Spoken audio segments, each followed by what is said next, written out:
Olá pessoal, boa tarde a todos vocês. Vamos dar início aí à nossa primeira semana da disciplina de topografia, ok? Então nós vamos abordar aí a nossa primeira unidade e nós iremos aí aprofundar nas definições, nos objetivos e nas divisões que a disciplina propõe a todos vocês, ok? Então dou também as boas-vindas aí para que nós possamos desenvolver um bom conhecimento na disciplina e também no módulo. Então o que nós iremos abordar aí nessa primeira unidade, pessoal? Então a parte conceitual, os objetivos, as divisões da topografia, os erros associados, os fundamentos aí da geodésia, os elementos aí do elipsoide de revolução. Então a nossa Terra ela é aproximada a um elipsoide de revolução, algumas unidades de medidas e trigonometria que nós utilizamos e posteriormente as referências, ok?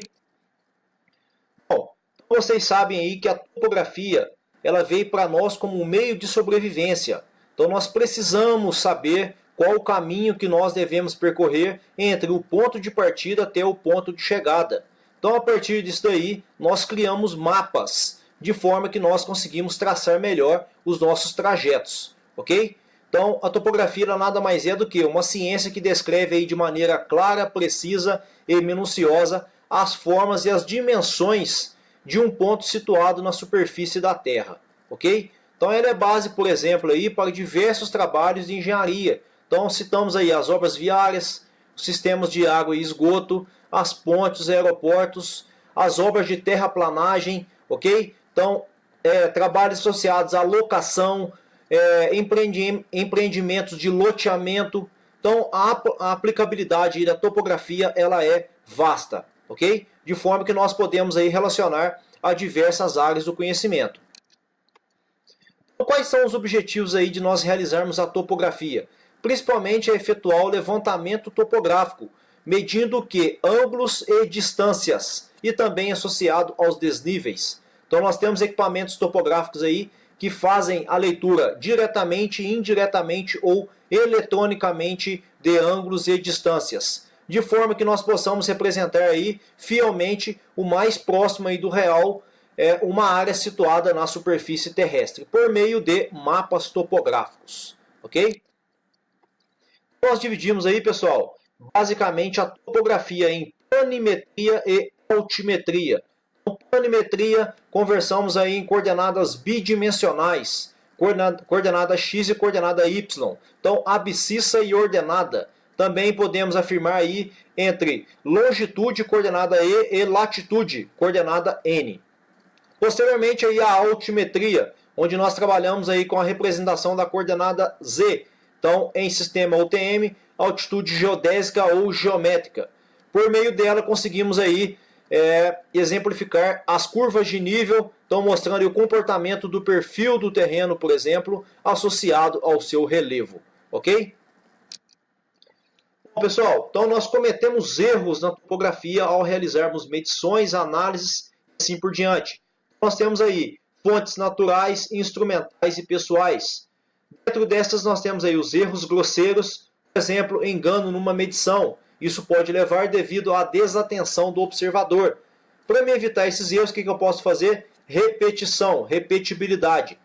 Posteriormente, aí, os erros sistemáticos. Então, são aqueles que permanecem aí, mesmo os erros anteriores terem sido eliminados. Por exemplo, instrumentos com defeitos ou algumas falhas. Então, o ideal é que nós mandamos aí os instrumentos periodicamente para a calibração, ok? Evitando falhas e erros nos trabalhos.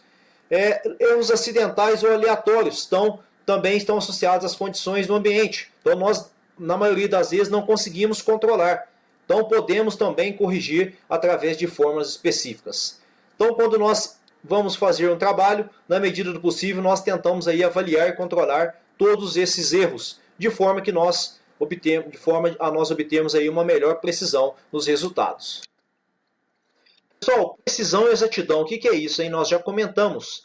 A precisão ela está relacionada a um ponto onde eu estou sempre acertando naquele mesmo local, ok? E a exatidão ela está associada, por exemplo, a um alvo. Então, na primeira opção aqui, eu tenho um atirador com alta precisão, com alta exatidão, acurácia e alta precisão. Okay? Lembrando que a minha exatidão está associada é o alvo central. Aqui o que eu tenho? Baixa exatidão e alta precisão. Aqui o que eu tenho? Alta exatidão. Sempre acertando perto desse alvo aqui, em baixa precisão. E na quarta opção, eu tenho um atirador totalmente descontrolado, com baixa exatidão e baixa precisão.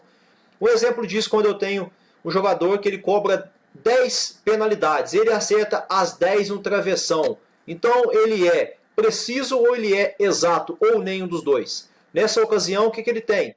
Ele tem alta precisão, porém baixa exatidão. Então ele não fez nenhum gol, porém acertou as 10 cobranças no travessão. Okay? Agora partimos aí para as formas e dimensões da Terra. Então, todos nós sabemos que a Terra ela se comporta como uma superfície irregular. E daí nós temos alguns modelos que permitem que nós possamos representar a Terra. Inicialmente, nós temos aí a superfície física da Terra, nós temos o geóide, que é o nível médio dos mares em repouso, e depois nós temos aí o elipsoide, que é a superfície matemática. Nós temos aí o modelo real, ele permite representar a Terra tal qual ela é na sua realidade. Então nós não temos equações matemáticas que permitem essa representação, ok? Depois o modelo geoidal, então, ele é o que mais se aproxima aí da forma da Terra. Como eu disse anteriormente aí, é o nível médio dos mares em repouso, prolongado aí através dos continentes. Então nós temos dificuldade porque é uma superfície irregular e de difícil tratamento matemático. Então, não é um modelo que nós utilizamos aí para representar a superfície da Terra. Utilizamos, por exemplo, o que vem adiante, o modelo elipsoidal. Por quê? Porque a Terra se comporta como se fosse uma elipse em revolução. Ok? Então, como eu disse para vocês aí, nós temos o modelo elipsoidal. A Terra ela se comporta como se fosse uma elipse. Nós temos o seu F, que é o achatamento. Ok? Nós temos aqui um eixo maior, um eixo menor. Essa elipse está sendo rotacionada em torno de um eixo. Tudo bem? Posteriormente, aí, o modelo esférico. Esse é um modelo bastante simples, onde a Terra é representada como se fosse uma esfera. Então não foi o modelo adotado. Então adotamos aí o modelo elipsoidal, que é o que mais se aproxima aí com as formas de rotação da Terra. Ok? Posteriormente aí partimos por alguns conceitos que são elementos aí do elipsoide de revolução. Por exemplo, aí nós temos as linhas dos polos ou eixo da Terra. Então, nós temos aqui polos ou eixo, onde a Terra circula com movimento de rotação e translação. Okay? Depois nós temos aí a linha do Equador, onde ela divide a Terra ao meio, saindo os dois topos, porção norte e porção sul, representada em vermelho. Depois nós temos aí os paralelos, nós temos dois mais conhecidos, o Trópico de Câncer e o Trópico de Capricórnio. O Trópico de Câncer, situado na latitude de 23,27 graus norte, latitude, e Trópico de Capricórnio, menos 23,27 graus, porção sul de latitude. Okay? Então, para que servem esses trópicos, pessoal? Lembrando lá na geografia, eles vão definir para nós os solstícios. O que são isso daí? Solstício de verão, solstício de inverno, são dias em que nós temos maior incidência da luz do que sem luz. Okay? Ou seja, a duração do dia é maior ou menor do que a duração da noite. Posteriormente, nós temos os meridianos, que também são planos. Por exemplo, aí, os meridianos de origem. Nós temos o principal, onde corta São Paulo, okay? Meridiano de Greenwich. Depois nós temos aí a vertical do lugar, o local aí onde atua a força da gravidade, o fio de prumo, puxando aí os corpos vertical para baixo. Ok? Bom, posteriormente, aí nós temos o normal e o elipsoide, que são planos que formam 90 graus com a superfície da Terra. Depois, os pontos da vertical do lugar, que é a linha zênite, que é o infinito superior, e a linha nadir, que é o infinito inferior. Então, esses vão também servir de referência para os nossos equipamentos topográficos. Então, quando eu giro no neto do equipamento lá no céu, esse equipamento zera, o meu equipamento é zenital. Posteriormente, girar quando eu giro o meu pé. Okay? O plano horizontal do observador, o plano de referência, latitude, variando aí, porção norte, porção sul, de 0 a 90, norte positivo, abaixo negativo, longitude de 0 a 180 à direita e de 0 a menos 180 à esquerda. Bom, agora vem com algumas unidades de medidas, pessoal, algumas que eu deixo para vocês aqui, de forma que vocês possam acostumar com esses valores aí. Okay? Então, hecta, hecto, quilo, mega, giga, tera, por exemplo, giga 10 elevado a nona, a sua simbologia, o nano de nanômetro 10 a menos 9, o símbolo N, algumas unidades angulares, radianos, grado e grau, geralmente trabalhamos com graus. Okay? Aqui algumas transformações, por exemplo, quando eu passo de centímetro quadrado para metro quadrado, multiplico por 10 a menos 4, centímetro para metro, 10 a menos 2, ao quadrado, 10 a menos 4. Okay? De quilômetro quadrado para metro quadrado, de quilômetro para metro, 10 a terceira elevado ao quadrado, 10 elevado à sexta. Okay? 1 hectare, 10 mil metros quadrados, um alqueire paulista, que é o que nós utilizamos, 24.200 metros quadrados, 2,42 hectare. O alqueiro mineiro, utilizado no estado de Goiás, por exemplo, também conhecido como geométrico, são 2 alqueire paulista, 4,84 hectares. Ok? Exemplo aí para me passar de centímetro cúbico para metro cúbico, o que eu faço? De centímetro para metro, 10 a menos 2, elevado ao cubo, 10 a menos 6. 1 litro vale 1.000 centímetros cúbicos, ok? Também corresponde a 10 a menos 3 metro cúbico. Pessoal, posteriormente nós temos aqui algumas relações, vocês também já conhecem elas, relações trigonométricas, ou seja, os dois catetos formam 90 graus. O que é o seno de alfa? Cateto oposto sobre a hipotenusa. O que é o cosseno de alfa? É o cateto adjacente sobre a hipotenusa. O que é a tangente de alfa? É o cateto oposto sobre o cateto adjacente. Ok? Podemos também trabalhar com o teorema de Pitágoras, porque o triângulo é retângulo, ou seja, os dois catetos formam 90 graus entre si. Hipotenusa ao quadrado é igual à soma dos quadrados dos catetos. Posteriormente também podemos trabalhar com algumas relações, onde, por exemplo, a hipotenusa do segundo triângulo aqui, b ao quadrado, é o produto dos seus catetos. Então, a projeção da base maior vezes o seu cateto n. C ao quadrado, hipotenusa do menor, é o produto da projeção da base vezes a projeção do seu cateto m. Então, B, o produto aí das suas duas hipotenusas dos triângulos, B vezes C, é o produto da base vezes a altura H. E a altura ao quadrado é o produto aí dos seus dois catetos respectivos. Ok? Posteriormente também, pessoal, podemos trabalhar aí quando o triângulo é qualquer, utilizando aí a lei dos senos e a lei dos cossenos. O que é a lei dos senos?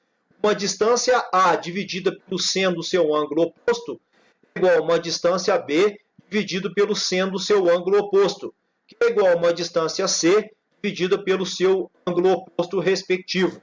Ok? O que é a lei dos cossenos? Então, a base A ao quadrado é igual ao cateto B ao quadrado mais C ao quadrado menos 2 vezes o B vezes o C vezes o cosseno do seu ângulo oposto. Então, a referência é o quê? Sempre o inicial em relação ao seu ângulo oposto. Ou seja, eu preciso de duas distâncias conhecidas. Okay? Então, 1, 2, 3 para me encontrar um ângulo. Então, se eu tiver um ângulo e duas distâncias conhecidas, consigo chegar na terceira distância. Então, a lei dos senos e cossenos é de ampla aplicabilidade quando eu vou se falar num triângulo qualquer. Okay? Então, as relações trigonométricas são somente para triângulos retângulos, onde os seus dois catetos formam 90 graus entre si. Pessoal, então essas são as nossas referências de aula. O Borges, o Comastri e o MC Cormac, conforme nós comentamos lá na aula inaugural. Ok? Bom, me coloco à disposição aí para qualquer dúvida, esclarecimento. Estou sempre lá no correio de forma a orientá-los. Ok? Posteriormente eu venho orientando-os na próxima aula com os exercícios para poder facilitar os seus desenvolvimentos. Então leiam o material, assistam às aulas, de forma que vocês aí não tenham dificuldade na resolução dos exercícios. Vou ficando por aqui, vou deixando meu muito obrigado. Deixo um grande abraço a todos vocês aí. Até mais. Qualquer dúvida, estou na caixa de correio, ok? Logo mais aí vem com mais uma aula de forma a exemplificar o que vocês terão que fazer na posterior atividade. Okay? Boa tarde, muito obrigado, até mais, tchau, tchau.